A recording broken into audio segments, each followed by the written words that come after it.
The streets of California were alive with noise, rickshaws honking, vendors shouting, children running barefoot, their laughter echoing between the walls of old brick houses. In a modest neighborhood, a young boy named Samir stood frozen in front of a shop window. His school bag still hung loosely on one shoulder as his eyes fixated on a red toy car displayed behind the glass. It wasn't just any toy car. To Samir, it was magic on wheels, shining as though it belonged to another world, one far brighter than his own. Every day after school, he made the same stop. Sometimes he'd whisper to himself, "One day, I'll drive you." Then he would sigh, adjust his bag, and head home to the narrow two-room house where his father, Rafiq, waited after a long shift at the factory. Rafiq was a quiet man. His face bore the lines of struggle. His hands were rough and scarred from years of heavy labor. He earned just enough to keep a roof over their heads and food on their plates. But what he lacked in wealth, he made up for in love. He saw everything. How Samir's eyes lit up at the sight of the toy car, how he lingered at the shop window, how he tried to hide his disappointment when he returned home empty-handed. That night, after dinner, when Samir had fallen asleep beside his school books, Rafiq sat silently in the dim light of a kerosene lamp.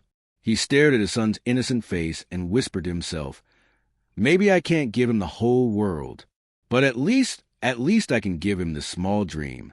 From the next morning, he began his quiet mission. Rafiq had little money to spare, but he made small sacrifices no one noticed. Instead of buying his usual cup of tea at work, he drank water. Instead of riding the bus home, he walked along dusty roads on aching feet. When his co-workers teased him about wearing patched-up shoes, he just smiled. In his pocket, he carried the coins he saved each day, and at night, he slipped them into a small tin box hidden beneath his bed. Weeks turned into months.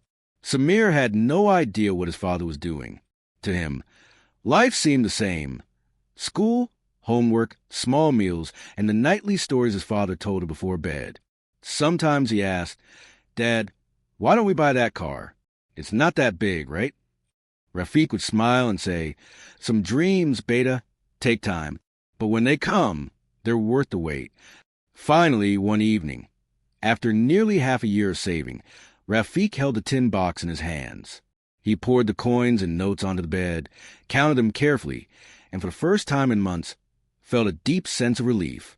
The next day, when the factory shift ended, he didn't walk home right away. Instead, he walked into that little toy shop. The shopkeeper, a middle-aged man with a sharp mustache, raised an eyebrow as Rafiq emptied the small pile of coins and notes on the counter.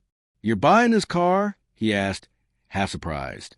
For most customers, such a toy was bought in an instant, but here was a man who had clearly struggled for every rupee.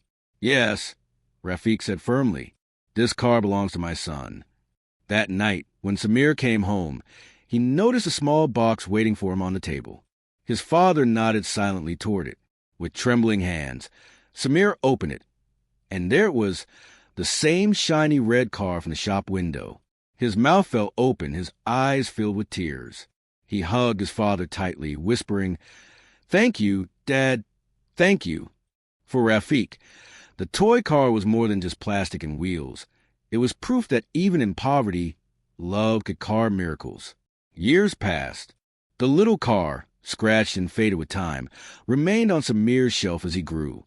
He worked harder in school, studied late at night, and always remembered his father's sacrifices. Whenever life felt impossible, he looked at that toy car and reminded himself, "If Dad could save for this when he had nothing, then I can fight for my dreams, no matter how hard."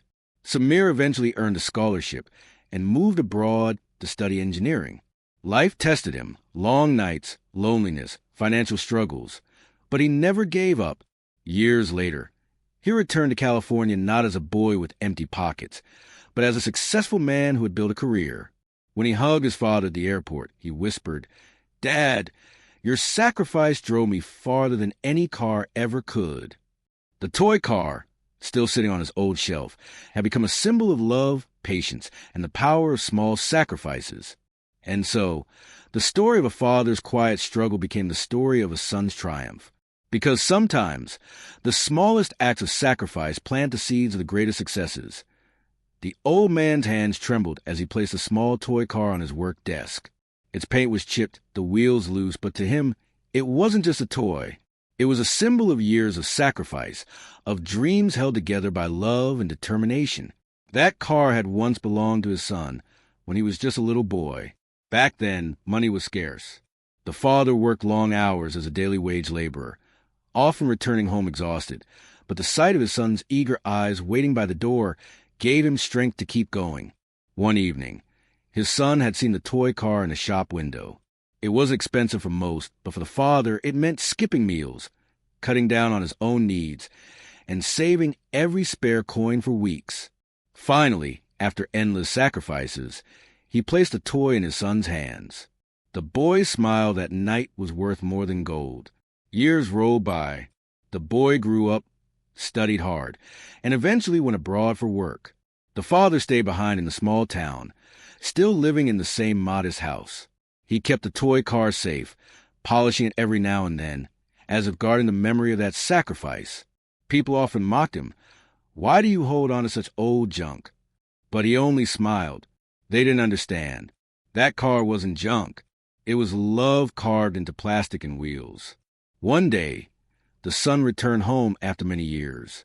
He had become successful, driving a real luxury car into the narrow street of their neighborhood. But when he entered his childhood home, he noticed the same toy car sitting on the table. He picked it up, emotions flooding his heart. Tears welled in his eyes as he realized the depth of his father's love. "Dad," he whispered, "you gave me this car when you had nothing, and today I have everything because you gave me love greater than the world." The father smiled, weak but proud. "My son, life is not about the size of the car you drive. It's about the size of the love and sacrifice that got you there." The son hugged his father tightly, realizing that no luxury car in the world could ever replace the little toy that carried a lifetime of lessons. That night, as they sat together, the son promised himself that just like his father's sacrifice gave him wings, he would live a life that honored those sacrifices. Because sometimes the smallest gifts hide the biggest stories.